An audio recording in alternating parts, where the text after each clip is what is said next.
आना भाई आपको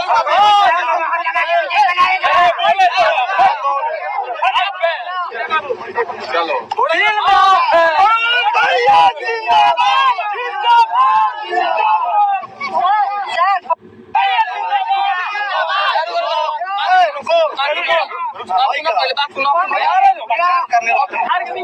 आना भाई आपको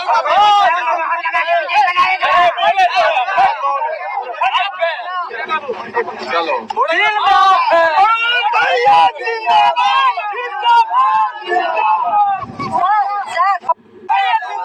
दोस्तों, आप लोगों ने देखा भोजपुरी के पावर स्टार पवन सिंह का आज जनसभा हो रहा था। एक लड़के ने गैस सिलेंडर वाला कपड़ा पहना था। पवन सिंह के गैस सिलेंडर वाला कपड़ा पहने थे। पवन सिंह ने देखा तो पवन सिंह का होश उड़ गया, लेकिन वो लड़का पवन सिंह के पास गया तो पवन सिंह ने पूछा कि ये क्या है, तो लड़का बोला ये तो दिखावा है, आप तो हमारे दिल में रहते हो। पवन सिंह ने बोला थैंक यू, जीते रहो। वीडियो पसंद आए तो वीडियो को लाइक, चैनल को सब्सक्राइब जरूर करें। धन्यवाद।